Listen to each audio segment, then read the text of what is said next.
a lot of other people do.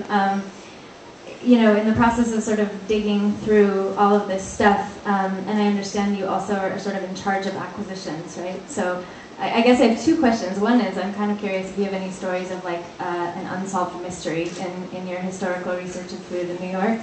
That might be something you have to think about. But also, maybe more immediately comes to mind is what you look for in terms of what you're collecting for the library.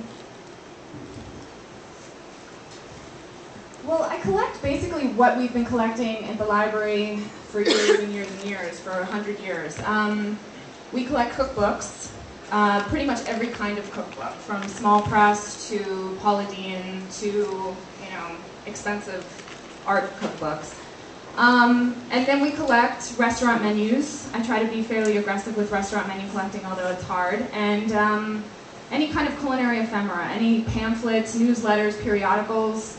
I work with our periodicals librarian a lot, and if I read about a periodical I've never heard of before, like somebody tweeted a week ago maybe, about a magazine called Sauce. I'd never heard of it, and so I put the order through, and we should be getting it soon. So it's nice that I work in an environment, you know, the public library is great because it's a research collection that's not affiliated with the university. So I don't have to listen to professors talk about what they want on their syllabi, and I'm not affiliated with it, you know, a department like that. So it's really just collecting across the board anything related to culinary materials.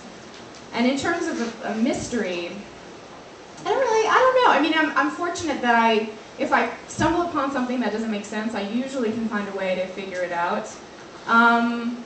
So no, I can't think of any mystery yet, but I'll give me some time.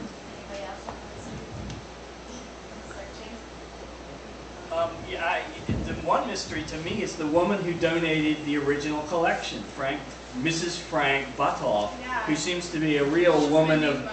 She is an enigma wrapped in a riddle, whatever Churchill said about Russia.